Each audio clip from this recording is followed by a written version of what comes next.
अस्सलामुअलैकुम, मैं हूं आपकी मेजबान शाइस्ता रजा। आज का प्रोग्राम बाकायदा तौर पर अगर इसका आगाज किया जाए तो हम अपने माशरे में बहुत सारे ऐसे मसाइल की बात करते हैं, लेकिन वहीं पर जिन मसाइल पर बात करने की सबसे ज्यादा जरूरत है वो कहीं ना कहीं हमसे मिस हो जाते हैं। हम पानी, बिजली, गैस में तो यकीनी तौर पर फंसे रहते हैं और ये भी जो है ये बेसिक जरूरियात हैं जिनका पूरा करना बड़ा जरूरी है, लेकिन वहीं पर हमारी अपनी जानें कितनी कीमती हैं, हम जो हमारे इर्द गिर्द रहने वाले लोग हैं उनसे किस कदर कनेक्टेड हैं, या अगर खुदा न खास्ता हमारे साथ कोई हादसा पेश आ जाता है या हमें कहीं पर कोई इमरजेंसी की सूरत हाल पेश आ जाती है तो वहीं पर हमारे इमरजेंसी डायल में जो नंबर मौजूद है, क्या जब हम उसको कॉल करेंगे या कोई और उसको कॉल करेगा तो क्या वो नंबर उठा भी लिया जाएगा या नहीं। ये बहुत सारे सवालात हैं जो हमारे जहनों में पैदा होते हैं। अपार्टमेंट्स की भीड़ में कराची शहर की अगर हम बात करें, अपार्टमेंट्स के जंगलों में एक एक प्लाजे में 300 500 अपार्टमेंट्स जो हैं वो मौजूद हैं और वहां पर तकरीबन 300 से 500 फैमिलीज भी आबाद हैं। वहीं पर कितने लोग जो हैं वो तन्हा रहते हैं, कितने ऐसे लोग हैं जो कि मुख्तलिफ शहरों से आके यहाँ पर बहुत सारे आपकी माशी सूरत हाल भी होती है, आप अपनी जॉब के लिए भी जो है वो शहर अपना चेंज करते हैं, आप अपनी पढ़ाई के लिए भी दूसरे शहर जाते हैं, साथ ही साथ ऐसा होता है कि आप अपनी फैमिली को लेकर अलग शिफ्ट हो रहे होते हैं। लेकिन वहीं पर बहुत सारे ऐसे लड़के और लड़कियां कराची शहर में मौजूद हैं जो कि अकेले रहते हैं और उनकी अपनी बहुत सारी रीजनिंग है। लेकिन क्या आप, जो हमारे बड़ों का फर्ज है, जो हमारे माँ बाप हैं, क्या उनसे वो कनेक्टेड हैं? क्या वो अपने बच्चों पर चेक एंड बैलेंस रखते हैं? क्या उनको पता है कि उनके बच्चे कराची जैसे इतने बड़े शहर में कहाँ आबाद हैं? अगर वो वहाँ कराची अपने बच्चों पर चेक रखने के लिए अचानक से आना चाहें तो क्या उनके पास उनका एड्रेस मौजूद है? क्या उनके इर्द गिर्द रहने वाले जो पड़ोसी हैं वो मौजूद हैं? बहुत सारे ऐसे सवालात हैं जो कि हमारे मुआशरे में कुछ गुज़िश्ता दिनों पहले अगर हम चले जाएं, जिस तरीके से केसेस रिपोर्ट हुए, आयशा खान का केस है, हुमैरा असगर का केस है, हमारे सामने आया, जिसने जो है वो हम सबको मेरे ख्याल से एक दफ़ा वेकअप कॉल दी है। हमारे जो पड़ोसी हैं वो कहाँ पर मौजूद होते हैं, क्योंकि हमें तो पता ही नहीं होता कि हमारे पड़ोस में आके कौन रह रहा है, हमारे पड़ोस वाला भूखा है या नहीं, हमारा जो पड़ोस है क्या वो तकलीफ में भी है या नहीं, हमारे पड़ोसी के साथ कोई परेशानी तो नहीं है। या वहीं पर हमारे बहुत सारे दोस्त होते हैं, हमारा सोशल सर्कल होता है जहाँ पर हम लोग ये बात कर रहे होते हैं कि यार मेरे दोस्त बहुत अच्छे हैं, हम अपने दोस्तों के लिए अपने जाने कुर्बान कर रहे होते हैं, जिनके ताने अक्सर लोगों को, अक्सर बच्चों को मिल भी रहे होते हैं घरों पर। लेकिन जब आपको जरूरत पड़ेगी तो क्या ये आपके दोस्त आपके पास आएंगे? क्या ये आपको, अगर आप किसी मेंटल टॉर्चर से गुजर रहे हैं, अगर आप किसी डिप्रेशन से गुजर रहे हैं, आपके साथ कोई परेशानी है, आप वो परेशानी अपने दोस्तों के साथ शेयर करेंगे तो क्या आपको एक पॉजिटिव रिस्पॉन्स मिलेगा या नहीं मिलेगा? आप अगर अपने घर वालों से नाराज हैं या आपके घर वाले आपसे नाराज हैं तो क्या इतना ज्यादा वक्त गुजरने के बावजूद भी क्या आपको लगता नहीं है कि ये वो वक्त है कि हम जो है वो एक दफा अपने बच्चों पर या बच्चे अपने माँ बाप पर चेक रख लें? और ये हमारे माशरे में जो आप कह लें कल्चरल चेंजेस आई हैं, इसने किस कदर हमारे माशरे को तबाह बर्बाद किया है, किस तरीके से जो है वो लोग इसकी वजह से मुश्किलात का शिकार हो रहे हैं। बहुत सारे लोग हैं, ये एक आप कह लें हकीकत है, मौत एक बहुत बड़ी हकीकत है, उसके बारे में हम सब लोग जानते हैं, हमारा ईमान भी है इस बात पर। लेकिन जब आप इस दुनिया से जाते हैं या आपका कोई करीबी इस दुनिया से जाए तो कोशिश यही होती है और दुआ भी हमेशा यही की जाती है कि अल्लाह पाक जो है वो इज्जत की मौत सबको दे और लोग जो हैं वो आपके जो करीबी हैं, आपके जो खूनी रिश्ते हैं, जिनसे आपने सारी जिंदगी बहुत प्यार मोहब्बत किया, वो आपके करीब हों। यहाँ पर जो है वो हफ्ता महीनों गुजर जाते हैं और पता ही नहीं होता कि जो बंदा है वो उसकी लाश पड़ी हुई है और वो दुनिया से रुखसत हो गया और किसी को पता ही नहीं होता। इस्लामिक पॉइंट ऑफ व्यू से इस पर क्या टेक है? हम लोग जो है कल्चर, हम अमूमी तौर पे बात की जाती है वेस्ट कल्चर को फॉलो कर रहे हैं, तो वेस्ट कल्चर को फॉलो तो हमने कर लिया, लेकिन जो वेस्ट के रूल्स हैं या वेस्ट की जो आप कह लें कि हुकूमतें हैं, जिस तरीके से वो इन लोगों के साथ होती हैं या वो अपने लोगों को सपोर्ट कर रही होती हैं, क्या उस तरीके से हमारे यहाँ सपोर्ट मिल रही है?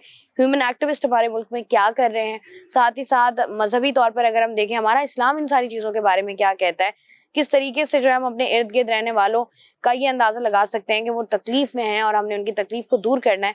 इसी पर आज का प्रोग्राम करेंगे, तो आइए प्रोग्राम का बाकायदा आगाज करें। आज के प्रोग्राम में हम लोग बात कर रहे हैं हुमैरा असगर केस जो हमारे सामने आया, उसके बहुत सारे पहलू हैं जिन पर बात करना बहुत ज़रूरी है। जिस तरीके से सोशल मीडिया पर एक जंग का सिलसिला शुरू हो गया है, मुख्तलिफ बातें की जा रही हैं, मुख्तलिफ बयान दिए जा रहे हैं, हमने सोचा कि क्यों ना आवाम से उसकी जो है वो राय ली जाए। ज़रा आवाम से ही जानते हैं। अस्सलाम वालेकुम भाई।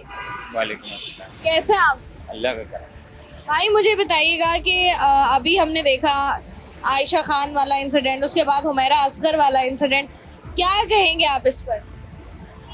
क्या कहेंगे, फैमिली सिस्टम का वो है, घर वालों के साथ होना चाहिए सबको, अकेले रहना आसान काम नहीं है, बस उसका यही कह सकता हूँ और क्या कह सकता हूँ। अच्छा, जिस तरीके से बात सामने आ रही है कि 9-10 महीने जो है वो लाश पुरानी है, तो ये बताइएगा कि इस पर आप क्या कहेंगे? इसकी कोई पॉसिबिलिटी है कि ऐसा हो सकता है कि कोई इंसान हो और दुनिया में उसका किसी से कोई ऐसा ताल्लुक ना हो कि लोग उस पर जो है वो चेक रख सके?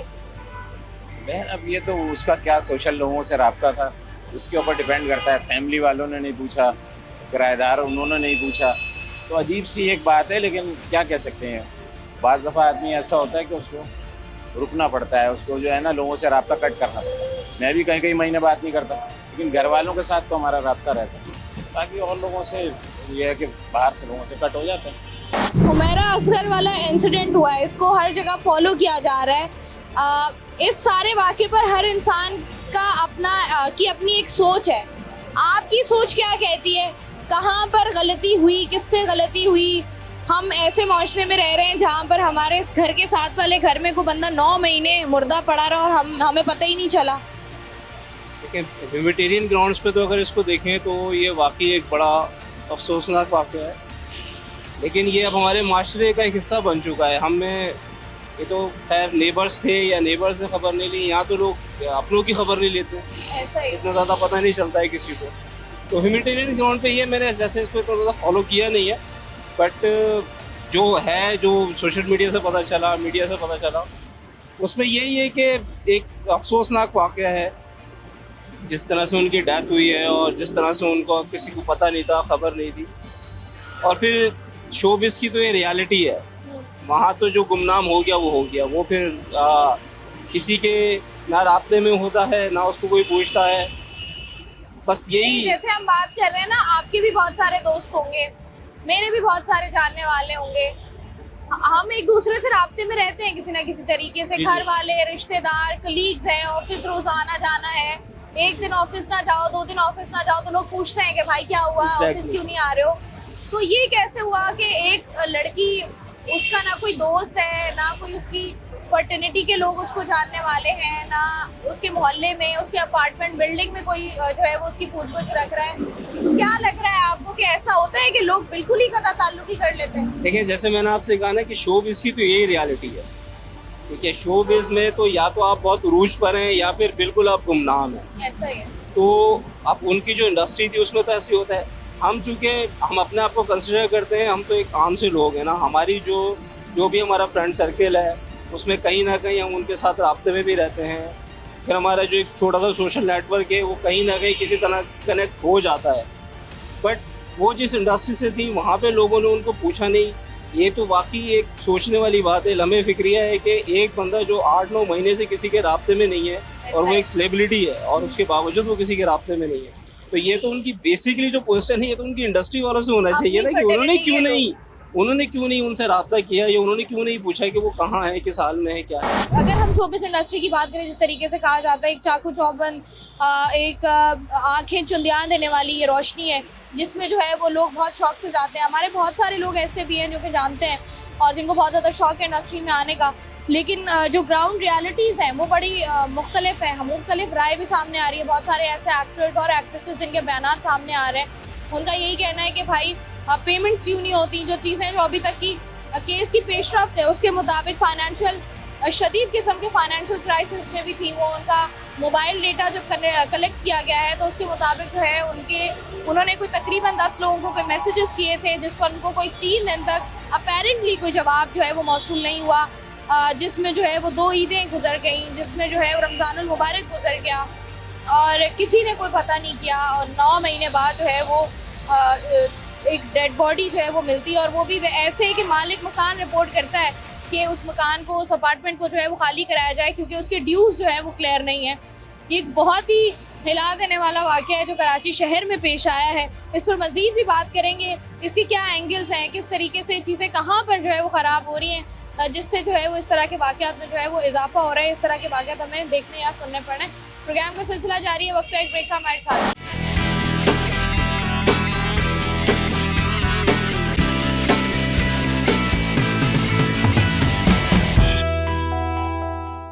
वेलकम बैक जी। आज के प्रोग्राम में हम लोग बात कर रहे हैं अगर हम देखें जिस तरीके से सिचुएशन हो रही है, पहले जो है वो आयशा खान वाला इंसिडेंट हुआ और उसके बाद हुमैरा असगर का एक ऐसा इंसिडेंट हुआ जिसने हर इंसान को, हर एज ग्रुप से ताल्लुक़ रखने वाले शख्स को, चाहे वो खातून है, चाहे वो मर्द हैं, चाहे वो बच्चा है, चाहे वो बच्ची है, उसको जो है वो उसने शौक में डाला है। इसी पर बात करने के लिए हम लोग जो हैं वो इस वक्त मौजूद हैं महनाज रहमान के साथ, जो कि एक ह्यूमन राइट्स एक्टिविस्ट हैं। इनसे करते हैं बात। अस्सलाम वालेकुम। वालेकुम अस्सलाम। महनाज साहिबा, सबसे पहले मुझे बताइएगा कि लोग ये बात कर रहे हैं कि सोशल मीडिया पर या तमाम तर जब भी कुछ भी होता है तो सबसे ज़्यादा जो है वो शोर करने वाले या वावेला करने वाले जो लोग होते हैं उनमें एक फेमिनिज़म का शोर बहुत ज़्यादा आता है, एक ह्यूमन राइट एक्टिविस्ट बहुत ज़्यादा एक्टिव हो जाते हैं। इस केस में हमें कुछ भी नज़र नहीं आया। आप इस पर क्या जवाब देंगी? नहीं, मेरे ख्याल से सोशल मीडिया पे शोर तो बहुत मचा है, बहुत ज़्यादा, मतलब लोगों को दुख भी हुआ है, लोगों ने कुछ नेगेटिव बातें भी की हैं और पॉजिटिव बातें भी की हैं। तो शोर तो सोशल मीडिया पे बहुत हुआ है और रोज़ ही, कोई दिन नहीं जाता, मतलब इतने ज़्यादा लंबे लंबे कमेंट्स के वो पूरे पूरे आर्टिकल्स टाइप के लोग लिख रहे हैं, क्योंकि वो मतलब शॉक हुए हैं ना लोग कि ये हुआ क्या। इस तरह से हमारी सोसाइटी में पहले बहुत ही कम होता था। ये नहीं है कि नहीं होते थे, पहले भी होते थे। मुझे बल्कि याद आ रहा था, 2 मशहूर शायरात बहनें थीं, सिराज मुनीर तस्नीम और उनकी बहन थी सालिया, और उनकी पोइट्री छपती थी जंग वंग अखबारों में, और वो इसी तरह अपने घर में अकेली दोनों मर गई थी और 3-4 दिन बाद लोगों को पता चला था। तो उस पर भी ज़ाहिर बहुत तक, मुझे तो ज़ाती तौर पे, क्योंकि मैं उन्हें जानती थी, हम शायरों में हम उन्हें बुलाते थे, तो बहुत तकलीफ़ हुई थी। लेकिन और भी कुछ वाक़यात हुए, प्रोफेसर्स और उनकी बेगमात जो बेचारे 2 मियाँ बीवी बूढ़े बूढ़े अकेले रहते थे, पेंशन नहीं मिल रही, भूखे मर गए, बाद में लोगों को पता चला। तो ये एक जो निज़ाम है, जिस माशरे में हम रह रहे हैं, उसकी एक बेरहमी है। उसमें मतलब शहरियों की जिम्मेदारी किस पे है मुझे लगता है, रियासत पे है ना। सबसे पहली बात तो हम इंसान हैं और हम सबके इंसानी हकूक़ हैं, और जब हम एक रियासत में रहते हैं तो अगर हम सड़क पे गिर के भूखे मर रहे हैं तो ये क्या किसी की जिम्मेदारी नहीं? देखिए, दूसरे मुल्कों में जो सोशल सिक्योरिटी सिस्टम जिसे कहते हैं, समाजी तहफ़्फ़ुज़ का निज़ाम, वहाँ यही है। अगर आप बेरोज़गार, हमारे यहाँ बेरोज़गार होते हैं लोग खुदकुशी कर लेते हैं, लेकिन वहाँ बेरोज़गार होते हैं उन्हें अलाउंस मिलता है, बेरोज़गारी अलाउंस मिलता है। बूढ़े होते हैं उन्हें बुढ़ापे का अलाउंस मिलता है। फिर सोशल सिक्योरिटी की बहुत सी उनको सहूलतें मिलती हैं। हमारे यहाँ छोटे मोटे थोड़े से पैमाने पे कोशिशें की जाती हैं, लेकिन कभी भी उस तरह से कि हर शहरी को एक तहफ़्फ़ुज़ मिले नहीं है। मैं बाहर सड़क पे जा रही हूँ तो अगर मेरी जेब में पैसे नहीं हैं तो मैं कुछ भी नहीं कर सकती, ना रियासत मेरी मदद करेगी, ना माशरा मेरी मदद करे। अब जैसे महना साहब, जैसे आपने बात की ना कि अगर हम सोशल मीडिया की बात कर लें, बड़े लोगों ने बहुत कुछ लिखा भी है, लोगों ने बहुत सारे तहफ़्फ़ुज़ात का भी इज़हार किया है।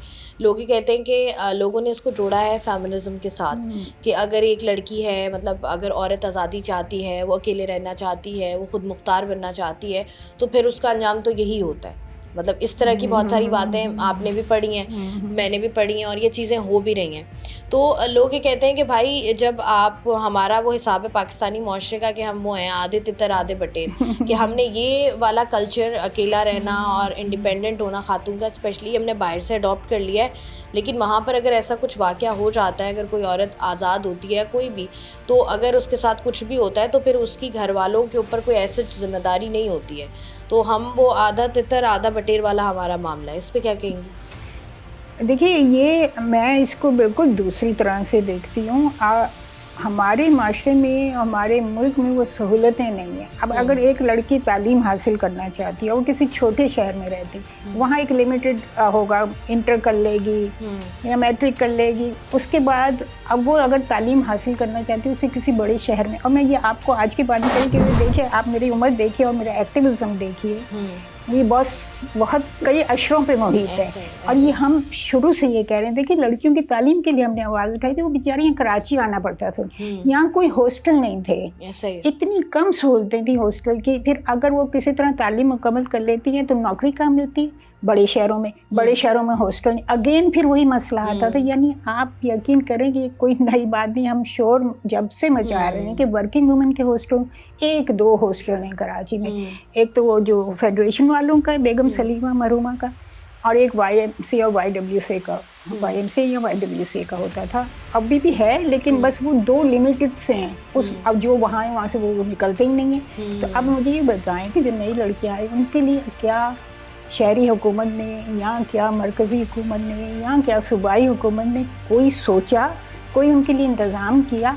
आखिर वो लड़कियां जो पढ़ना चाहती हैं, फिर जो जॉब करना चाहती हैं, क्या वो छोटे शहरों एक तो आपकी इतनी बड़ी कोताही है कि छोटे शहरों में आपने सहूलतें क्यों नहीं दी? अगर आप छोटे शहरों में दें, किसको ज़रूरत है कराची आने? अगर मेरे वालिदैन का एक दफ़ा शिकारपुर ट्रांसफ़र हुआ, आप यकीन करें वहाँ जाके मुझे समझ नहीं आती थी मैं करूँ क्या, कोई सहूलत नहीं लड़कियों के लिए, बस वो यही है कि घरों में बंद रहो।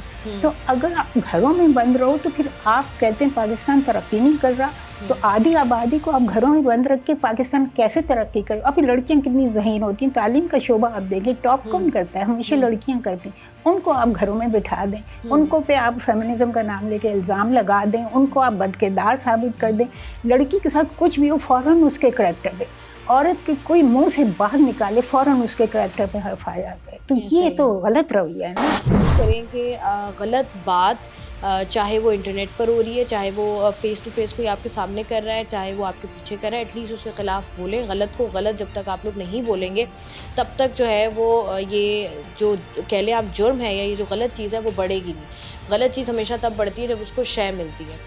ह्यूमन राइट एक्टिविस्ट किसी भी मुल्क में हो, उनका बहुत अहम किरदार होता है इस तरह के मामलात में अपनी आवाज़ को उठाने का, लोगों को तहफ़्फ़ुज़ फ़राहम करने का। और ख़ास तौर पर पाकिस्तान, कराची जैसे शहर में जिस तरीके से हम ख़वातीन पर बात करते हैं, आए रोज़ बहुत सारे ऐसे इंसिडेंट्स होते हैं जो कि मेरे ख़्याल से मीडिया पर रिपोर्ट भी नहीं होते हैं, ना रिपोर्ट किए जाते हैं, और बहुत सारी उसके पीछे वजूहात होती हैं। लेकिन कोशिश यही करनी चाहिए कि यहाँ पर अपने लिए, अपने इर्द गिर्द रहने वाली ख़वातीन के लिए एटलीस्ट ये जगह जो है वो महफूज बनाएं, ताकि जो है वो औरत भी अपना काम कर सके, निकल कर आगे बढ़ सके और अपने घर वालों को जो है वो सपोर्ट कर सके। प्रोग्राम का सिलसिला जारी है, वक्त तो एक ब्रेक का हमारे साथ।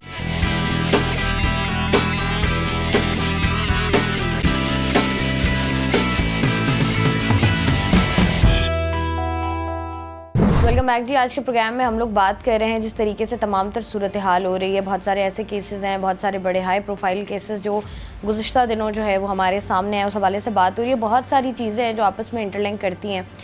वहीं पर कहीं ना कहीं हमारे सामने ये आया कि हो सकता है कोई जायदाद का मामला है, या वहीं पर हमने एक और एंगल देखा कि जिस तरीके से ख़वातीन को आज़ादी चाहिए। दूसरा एक सबसे बड़ा पहलू हमने ये देखा कि लाशें जो हैं वो अपार्टमेंट्स में या घरों में कई कई दिन तक, कई कई महीनों तक पड़ी रहती हैं और उसके बारे में पड़ोसियों तक को पता नहीं होता। तो ये एक लम्हा फ़िक्री है हमारे लिए, और इसी पर बात करने के लिए, इन तमाम तर एंगल्स को कवर करने के लिए मुफ्ती रफ़ीक सल्फ़ी साहब इस वक्त मेरे साथ मौजूद हैं। उनसे ज़रा बात करके इस्लामिक पॉइंट ऑफ व्यू जान लेते हैं। सबसे पहले तो बहुत बहुत शुक्रिया मुफ्ती साहब आपका। सबसे पहले ये बताइएगा, जिस तरीके से हम लोग देख रहे हैं आजकल पड़ोसियों के हुकूक़ की हमेशा से बात होती है कि आपको पता होना चाहिए कि आपके सामने वाला, आपका पड़ोसी भूखा ना सोए। यहाँ पर लाशें पड़ी रहती हैं कई कई हफ्ते, कई कई महीने, और साथ वाले पड़ोसी को पता भी नहीं चलता और वो बॉदर भी नहीं करता। ये क्या मसाइल है? जी, बिस्मिल्लाहिर्रहमानिर्रहीम। सबसे पहले तो आपका और पूरी टीम का शुक्रिया कि वो तशरीफ़ लाए। बिल्कुल पड़ोसियों के हकूक़ पता होने चाहिए, और उनका जब इदराक होगा तो फिर उसके मुतालिक वो उसकी रहनुमाई भी, उसकी चीज़ भी हासिल कर सकेंगे। हकीकत ये है कि इसका इदराक नहीं है, नफ्सी की कैफियत है। बस अपने आप को देख रहे हैं, किसी का पता नहीं कि पड़ोस में कौन रहता है। अगर आप शरीयत की रूह से देखें, पड़ोसियों के इतने हकूक़ बयान किए हैं। सहाबी रसूल फरमाता है कि मुझे डर लगना शुरू हो गया कहीं विरासत में पड़ोसियों को शरीक ना कर दें। यानी हर जगह अल्लाह के रसूल सल्लल्लाहु अलैहि वसल्लम यही फरमा रहे हैं कि पड़ोसियों का ख्याल करें, पड़ोसियों से उसने बर्ताव करें। कोई अच्छी चीज़ पकी हुई हो तो पड़ोसियों के घर भेज दें। आपस में एक दूसरे से तबादले ख्याल होना चाहिए। पहले यही हुआ करता था, लेकिन आज चूँकि आबादी बहुत ज़्यादा हो गई है, बहुत ज़्यादा बिल्डिंगें बन गई हैं, बहुत ज़्यादा अफराद आ गए हैं, तो साथ वालों का पता नहीं होता कि हमारे पड़ोस में कौन रहते हैं। एक तो ये कैफियत है कि दुनियादारी में इतने मगन हो गए हैं कि मालूम ही नहीं है। तो हकूक़ पड़ोसियों के इंसान को समझने चाहिए। क्या पड़ोसियों के हकूक़ हैं? रब्बुल आलमीन कुरान करीम में पड़ोसियों के हकूक़ का खुसूसी ज़िक्र करते हैं, बल्कि अल्लाह के रसूल सल्लल्लाहु अलैहि वसल्लम की कई हदीस हैं, असलाफ़ ने, मुहद्दिसीन ने पड़ोसियों के हकूक़ के बारे में पूरे पूरे अबवाब कायम किए हैं। अब देखिए जनाब मोहम्मद रसूलुल्लाह सल्लल्लाहु अलैहि वसल्लम ने सहाबा से फरमाया कि जिस दिन आपके घर लहम यानी गोश्त तैयार हो तो उसमें पानी ज़्यादा डाल दिया करें ताकि वो पड़ोसियों के घर तक भी पहुंच जाए। यानी आप सल्लल्लाहु अलैहि वसल्लम कितना पड़ोसियों के हकूक़ बता रहे हैं। अगर वो कोई बीमार हो जाए तो सबसे पहला हक पड़ोस का होता है। हत्ता के पड़ोस इतना अल्लाह के रसूल सल्लल्लाहु अलैहि वसल्लम ने उनकी अहमियत को बयान किया कि सबसे पहले कोई मसला हो तो पड़ोसी को हाजिर होना चाहिए। सबसे पहले पड़ोसी, रिश्तेदार दूर होते हैं, कोई कहाँ रहता है, कोई कहाँ रहता है, कोई कहाँ रहता है। पड़ोसी की दीवार अपनी दीवार के साथ होती है, तो सबसे पहले पड़ोसी को पहुँचना चाहिए। यहाँ तो ये आलम होता है कि साथ जनाजा उठ रहा है, पड़ोसी को पता ही नहीं है कि मेरे पड़ोस में किसी की मैयत हो गई है। इन्ना लिल्लाहि व इन्ना इलैहि राजिऊन, ये अलमिया है। मुस्लिम मुआशरे में पड़ोसियों के हकूक़ इस्लाम ने बयान किए और लोगों को इसकी मार्फत इदराक देनी चाहिए। आपने अच्छा किया इस मौजू का इंतखाब किया। आप देख रहे हैं कितने वाक़यात हुए। एक वाक़े की तरफ आपने भी इशारा किया। अब वो 9 महीने 10 महीने तक किसी को पता नहीं चला कि पड़ोस में कोई खातून रहती थी। आजकल दरवाज़ा खुल नहीं रहा, आ नहीं रही, जा नहीं रही। जब उसकी लाश निकली तो पता चला इतना पहले उसका इंतकाल हो चुका है और पड़ोसियों को पता ही नहीं है। ये मुआशरे का अलमिया है। तो पड़ोसियों के बड़े हकूक़ हैं और आपके चैनल के तवस्सुस से मैं कहना चाहता हूँ कि इसको पढ़ना चाहिए, समझना चाहिए। जो अल्लाह के रसूल सल्लल्लाहु अलैहि वसल्लम इतना बयान कर रहे हैं, सहाबा फरमाते हैं मुझे डर लगना शुरू हो गया कहीं विरासत में तकसीम ना हो जाए पड़ोसी, कहीं ये ना कह दिया जाए कि पड़ोसी का इतना हक है कि इसको सुदुस दो, रुबो दो, सुलुस दो, सुमुन दो, इसको फलाएं। मुझे डर लगना शुरू हो गया क्योंकि बार बार अल्लाह के रसूल पड़ोस का कह रहे हैं, बार बार पड़ोस का कह रहे हैं। और जहाँ अल्लाह के नबी ने इतनी तरगीब दी और हमारे मुआशरे में इतना अलमिया है कि मुझे पता नहीं कि मेरी दाएं तरफ कौन है, मेरी बाएं तरफ कौन है। और ख़ास तौर पर कराची की जिस तरह जम्मे गफ़ीर है, मुख्तलिफ़ आबादियों से लोग आप बसे हैं, बिल्डिंगें, इमारतें कायम हैं, हकीकतन इसका इदराक बहुत कम होता है। भी बता दीजिएगा कि जैसे हम बात करते हैं अक्सर और बेशतर पाकिस्तान जैसे शहर में जायदाद के मामले पर हमेशा जो है ना वो एक लड़ाई झगड़ा रहा है। हमने इस पर कत्ल होते हुए भी देखे हैं, रिश्ते मजबूत तरीन रिश्ते टूटते हुए भी देखे हैं। इस्लाम ने औरत को जायदाद में हिस्सा दिया है। उसके बाद अगर हम कानूनी तौर पर देखें तो हमारा कानून भी यही कहता है। उसके बावजूद भी बहनों से, बेटियों से जो है वो जायदाद के मामले पर लड़ना या उनका हिस्सा खाना, इसके बारे में बता दीजिए ज़रा। आपने बहुत कीमती सवाल किया, इतना कीमती सवाल के माशरे में बताना ज़रूरी है। ये जो बहनों का हिस्सा खा जाते हैं, हड़प कर देते हैं, बहनों को महरूम कर देते हैं, ये जुल्म है, नाइंसाफ़ी है, ये ज़्यादती है। जिनका हिस्सा अल्लाह ने खुद मुकर्रर किया। अब सूरह अन-निसा पढ़िए, यूसिकुमुल्लाहु फ़ी औलादिकुम, अल्लाह ने बाकायदा हिस्सा मुकर्रर किया कि बेटी का क्या हिस्सा होगा, बेटी को कितना मिलेगा, 2 बेटियाँ होंगी कितना। इस्लाम ने जब मुकर्रर किया, हम कौन है उनको बेदखल करने वाले? क्या हम अल्लाह की बारगाह में खड़े नहीं होंगे, जवाब नहीं देंगे? नबी अलैहिस्सलातु वस्सलाम ने फरमाया कोई किसी की एक बालिश ज़मीन कब्ज़ा करता है, अल्लाह 7 ज़मीनें तोक बनाकर उसके गले में डाल देंगे।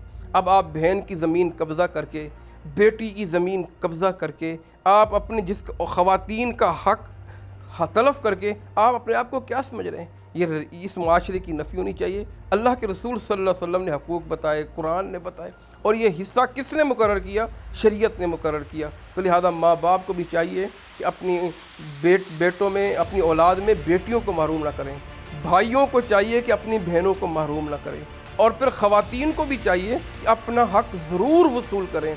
ये जो जहालत की रस्में हैं, ख़ास तौर पर देहातों में जाएं, ख़ास तौर पर ऐसी जगहों पर जाएं जहाँ रिवाज ही नहीं है कि ख़ातून को मिलेगा, ये गलत बात है। जब अल्लाह ने हक़ दिया है, जब शरीयत ने हक़ दिया है, तो उनको हुकूक मिलने चाहिए। ये गंदा मुआशरा, ये गंदी तहज़ीबें, ये गंदी सकाफ़तें, ये गंदा कल्चर, ये ख़त्म होना चाहिए। हमारे सामने किताब और सुन्नत की बात हो, भाई जिस तरह ये मर्द का हक़ है, बेटे का हक़ है, इसी तरह इसकी बहन का, बेटी का भी हक़ है। क्यों इसकी नफ़ी? क्या ये कोई आसमान से उतरा हुआ है? क्या ये कोई सोने का चम्मच लेके पैदा हुई? ये लेगा और बहन नहीं? क्यों नहीं लेगी बहन? जब अल्लाह ने उसका हिस्सा मुकर्रर किया है, उसको हिस्सा ज़रूर मिलना चाहिए। ठीक है जी, बहुत बहुत शुक्रिया। मुफ्ती साहब हमारे साथ मौजूद थे और ये कुछ टॉपिक्स ऐसे होते हैं जिन पर बात करना और बड़ी गहराई में बात करना बड़ा ज़रूरी होता है, लेकिन चूँकि टाइम की कमी होती है, बहुत सारी ऐसी चीज़ें जिसमें हम फॉलो कर रहे होते हैं, हमारा आजकल हिसाब वो हुआ है कि हम आधे तितर आधे बटेर हैं। हमने आधा जो कल्चर है वो वेस्टर्न कल्चर कॉपी किया हुआ है, फिर हम जो है वो अपनी सकाफ़त से, अपनी रूट से जुड़ना भी चाहते हैं कहीं ना कहीं। तो जब हम इस तरह के मसाइल में कहीं कन्फ्यूजन का शिकार हो जाते हैं तो फिर इस तरह के वाक़यात में इजाफ़ा होता है, क्योंकि कहीं ना कहीं आपको बहुत सारी चीज़ें देखनी पड़ती हैं। आप एक मुसलमान हैं, आप एक ऐसे माशरे में रहते हैं जहाँ पर जो है वो आपके ऊपर कुछ ज़िम्मेदारियाँ आयद होती हैं। वहीं पर बहुत सारे लोग ऐसे होते हैं जो ये बात करते हुए नज़र आते हैं कि चूँकि हम दुनियावी कामों में इतने मसरूफ़ हो गए हैं कि हमारे पास टाइम नहीं होता।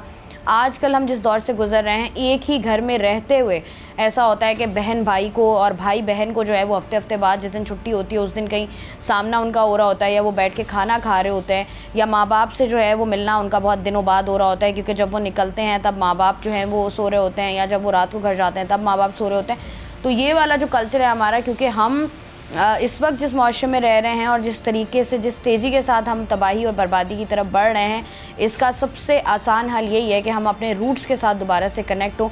बहुत सारे रिश्ते हैं, क्योंकि हर बड़ी आप कह लें बड़ी रात हो या कोई बड़ा मौका हो, हम हमेशा कोई ईद हो, छोटी ईद हो, बड़ी ईद हो, हम लोग ये पैगाम देते हुए नज़र आते हैं कि जो है वो रूठों को मना लें या जो भी आपसे नाराज़ हैं गिले शिकवों को दूर कर लें। लेकिन अनफॉर्चुनेटली इस माशरे में ऐसा हो नहीं पाता है। जिसका जो हक़ है, चाहे जायदाद में हो चाहे ज़िंदगी में हो, वो उसका अदा होना चाहिए, क्योंकि अगर आज अदा नहीं होगा तो इस तरह के मसाइल हमारे माशरे में बढ़ते रहेंगे। प्रोग्राम का सिलसिला जारी है, वक्त तो एक ब्रेक का, हमारे साथ रहिए।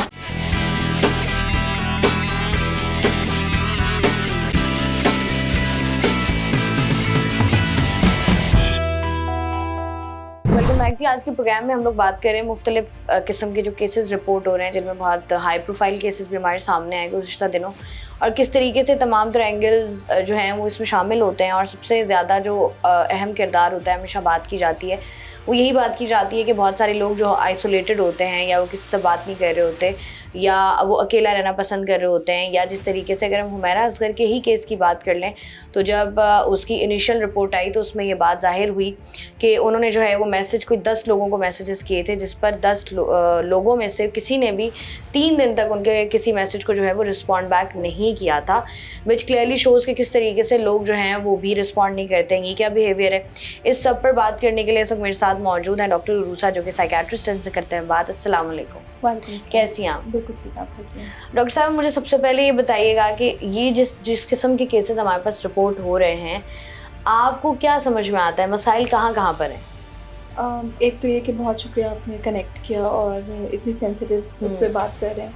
हम एक के बाद एक केस जो है ये हमें काइंड ऑफ वेकअप कॉल है कि एक तो ज़ाहिर है जो रियलिटी है मेंटल हेल्थ की वो इतनी इग्नोर्ड है और लोगों का बिल्कुल अटेंशन नहीं है, इनको बीमारियां ही नहीं समझा जाता, इनके ट्रीटमेंट के लिए इदारे मौजूद नहीं हैं, तशख़ीस नहीं हो पाती।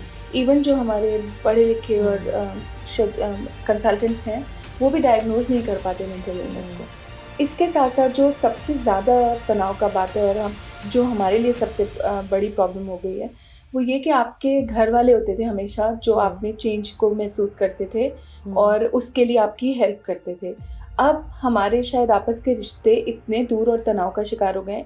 अगर लोग एक घर में एक छत के नीचे भी हैं, बिलीव मी उन लोगों को एक दूसरे की ज़हनी हालत का नहीं पता। ऐसा ही है। हर बंदा अपनी ज़िंदगी में आइडियली हमें लगता है कि हम सब कुछ कर रहे हैं, हम जॉब कर रहे हैं, हम काम पे जा रहे हैं, हम लोगों से मिल रहे हैं, सब कुछ, मगर अगर आप इंटरनली उनको देखें तो वो डिप्रेस्ड हैं, वो अलूफ हैं और वो बिल्कुल इस दुनिया से हट चुके हैं। इसको हम स्माइलिंग डिप्रेशन भी कहते हैं कि ऐसे लोग एक्टिव होंगे, सब कुछ कर रहे होंगे, उनकी ज़िंदगी भी अपेरेंटली आपको देखने में कोई फॉल्ट नज़र नहीं आएगा, बट अंदर से उनके जितने भी ज़हनी जो भी कंपोनेंट्स हैं हेल्दी रखने वाले वो तमाम प्रॉब्लम का शिकार हुए। तो जिस तरीके से हम बात कर रहे हैं आजकल, जब ये इंसिडेंट्स इस तरह के होते हैं तो हमेशा सोशल मीडिया हमारा बहुत ज़्यादा एक्टिव हो जाता है। अब वहाँ पर लोगों का एक कंसर्न था कि ये फेमिनिज़म का नतीजा है या ख़वातीन जो हैं वो आज़ादी चाहती हैं या वो अकेला रहना चाहती हैं, जिसकी वजह से इस तरह के वाक़यात हो रहे हैं, और बिल्कुल सही हुआ और XYZ।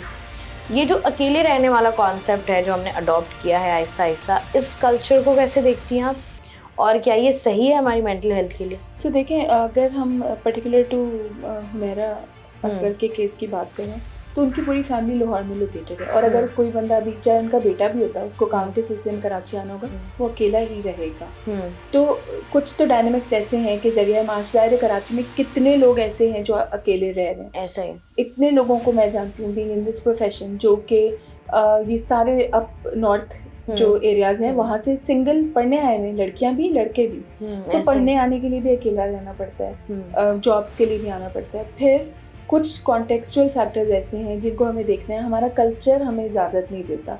अगर आप अकेले माँ बाप की मर्जी से रह रहे हैं तो दे आर यू नो, आपकी कनेक्शन फैमिली से भी रहती है नहीं। अगर आप अगेंस्ट द ऑड्स चल रहे हैं और अगर आप उनके साथ अलाइन नहीं हैं उनके कल्चर बैकग्राउंड के साथ, फिर ऐसे बच्चे के साथ थोड़ी मुश्किलात होती हैं कि उसको आइसोलेशन भी झेलनी है, उसको अपना आप भी सब कुछ मैनेज करना है। अब जो बच्चे माँ बाप की मर्जी से आए होते हैं उनको तो पीछे से सपोर्ट भी होती है, इमोशनल सपोर्ट भी होती है, फाइनेंशियल सपोर्ट भी होती है।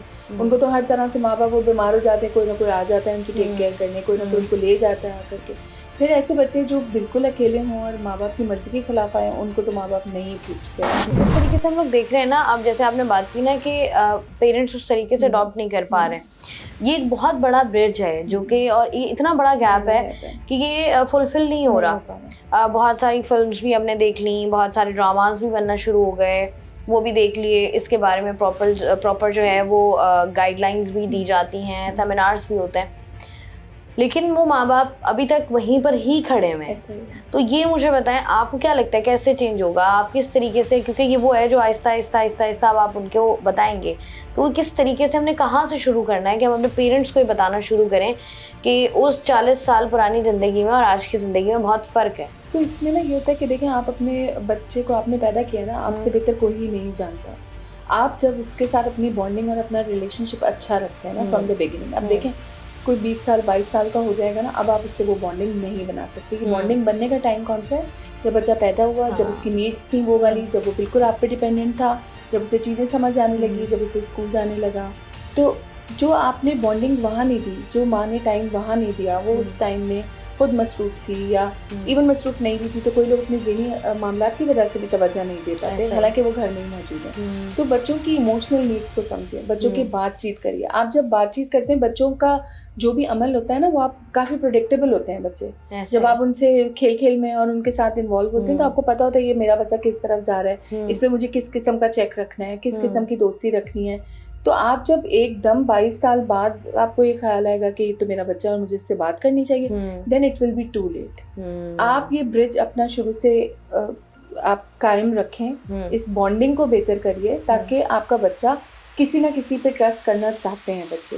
व्हाई नॉट अस, हम क्यों ना हो बीइंग पेरेंट। तो बेसिकली जब आप अपने बच्चे के साथ बॉन्डिंग करते हैं, आपको पता होता है, आप उसकी चॉइसेस को भी समझेंगे। देखिए उसकी पूरी लाइफ को अगर आप देखें, हुमैरा की पर्टिकुलरली, वो उसने आर्ट्स को चुना, NCA में वो पढ़ी, आपने उसकी पूरी पढ़ाई को सपोर्ट किया, आपने उनकी उसका कमरे की जो वेयर अबाउट सेंस साफ पता चल रहा है how artistic minded she is, how she kept her self. उनका जो मैन्यूवर था वो काफ़ी मतलब बताता है कि वो she is into that creative field और उनको वो सब कुछ करना है। अगर इन चीज़ों में मैं फिर ये कहूँगी कि बच्चों को इजाज़त दें, उनके साथ उनकी बातों को समझें और उनका साथ दें, क्योंकि देखें दुनिया तो अच्छी है ही नहीं, पूरी दुनिया ने तो उनको छोड़ना ही है और उनसे मतलब निकालना है। अगर हम एज अ फैमिली भी नहीं सपोर्ट करेंगे तो फिर बच्चे लिटरली ये लम्हा फिक्री है कराची में, हमें नहीं पता हमारे नेक्स्ट डोर कौन रह रहा है, क्योंकि लोग इतनी जल्दी बदलते जाते हैं, आपकी किसी से कोई बॉन्डिंग नहीं होती, आपको ये पता ही नहीं होता इस जो ये बंदा या बच्चा या बच्ची रह रही है इसके पीछे से लोग कहाँ के हैं, क्योंकि उन्होंने देखा ही नहीं होता किसी को चेक इन करते हुए कि कोई आता हो, इनको वालिद आते हो, कभी भाई आता हो, कभी फैमिली कोई मिलने आती हो। सो मेरा तो इस सारे वाक़यात के बाद और ज़्यादा होता है कि हम एक तो जो हमने मज़हब और कल्चरल दूरी आ गई है ना हमारे अपने कल्चर से और मज़हब से, इसने हमें सबसे ज़्यादा ख्वार किया और रसवा किया है। और जो अगर हमें अपनी चीज़ों को करेक्ट करना है तो सब कुछ हमारे बेसिस के अंदर ही है। हमारे यहाँ तो हर चीज़ की तालीमात मौजूद हैं। आप अपनी कता ताल्लुक़ की तो आपको गैरों से करने पे मना किया गया है, और आप अपनी सगी औलाद के साथ ही ताल्लुक़ में ना हो। बच्चों की गलतियाँ होंगी, ज़्यादा होंगी, माँ बाप की कम होंगी, वी अंडरस्टैंड दैट, बट आप इतना कता ताल्लुक़ ही कर दें कि आपको कि जीने मरने का भी 10 माह बाद पता लगे, तो that is you know alarming. In the एक ही मुल्क में होते हुए, एक ही जगह पे होते हुए हम इस तरह की उसमें आ जाएं, फिर कोई दोस्त अहबाब नहीं, कोई जानने वाला नहीं, कोई मतलब बिल्डिंग में से भी किसी को कोई परेशानी नहीं हो रही। इवन मुझे समझ नहीं आई कि ये जो मेंटेनेंस वाले होते हैं किसी भी बिल्डिंग के, ये तो बहुत चक्कर लगाते हैं कि जी अभी हम गए थे, आज नहीं रही थी वो, बाजी खोल ही नहीं रही। एटलीस्ट मतलब जिस तरीके से हम देख रहे हैं, जिस तरीके से माँ बाप का बच्चों के साथ रवैया है, बच्चों का माँ बाप के साथ रवैया है, वहीं अक्सर हम बात कर रहे होते हैं कि माँ बाप हमें ओल्ड होम्स में मिलते हैं। दूसरी तरफ हम ये बात कर रहे होते हैं कि वहीं पर बहुत से ऐसे माँ बाप मौजूद हैं जो अपने बच्चों को बिल्कुल बेदखल कर देते हैं, और इस तरह के केसेस हमारे सामने हैं और हम इनको अपनी नज़रों से देख भी रहे हैं और ये सारे वाक़यात सुन भी रहे हैं, समझ भी रहे हैं। वहीं पर ज़रूरत है कि इन ताल्लुकात को जो है मजबूत किया जा सके, अपनी कल्चरल रूट्स को जो है वो मज़ीद स्ट्रॉन्ग किया जा सके, ताकि माशरे में एटलीस्ट थोड़ी सी बेहतरी आ सके। मैं हूँ आपकी मेज़बान शाइस्ता रज़ा। प्रोग्राम से मुझे दें इजाज़त, अपना रखिएगा ख्याल। अल्लाह हाफ़िज़।